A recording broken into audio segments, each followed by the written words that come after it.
من ضمن الحاجات المهمة جدا جدا جدا لفرزينها رمضان هي الفراخ المفرومة. ليه بقى؟ هنعمل منها حاجات كتيرة جدا بتنجزنا في رمضان، وخصوصا للناس اللي بتشتغل هترجعوا من الشغل تعملوها على طول على طول، مش هتاخد معاكم وقت. هنعمل اول حاجة الناجتس، بتطلب كتير جدا واكلة جميلة جدا وسهلة وسريعة في رمضان، تبقى تحفة. يلا بينا اقول لكم على طريقتها ومقاديرها. هنحتاج ربع كيلو فراخ مفرومة، هحط عليها معلقتين كبار بقسماط وملح وفلفل وجنزبيل. انا بحب طعم الجنزبيل مع الفراخ، ممكن تستغنوا عن الجنزبيل المطحون. هقلبهم كويس، في البدايه هتبقى ستيكي لغايه ما احط عليها معلقتين كبار زيت. هرجع اعجنهم كلهم مع بعض لغايه ما تديني قوام متماسك. اول ما تمسك كده ابدا احطها في كيس نايلون وافردها على شكل مربع، وبعدين اروح مقطعاها مربعات.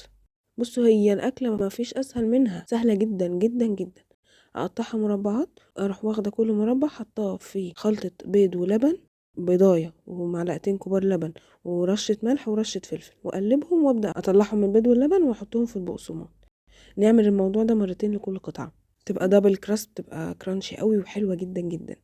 نحطهم في التلاجة حوالي ربع ساعة، وبعدين نطلعهم نحطهم في زيت سخن على درجة حرارة متوسطة، وأول ما يكون لونهم ذهبي بالشكل ده نروح مطلعينهم على طول. وبس. شايفين سهلة ازاي؟ فمثلا في يوم مرهق في شغل وكده هتبقى حلوة جدا جدا وسهلة وسريعة ومش محتاجة مجهود. وانا كنت محضرة جنبها حبة مكرونة وبطاطس محمرة وبس كده، وبالهنا والشفا. وما تنسوش بقى تقولوا لنا ايه رأيكم فيها لما تجربوها، وتعملوا لنا فولو وسبسكرايب.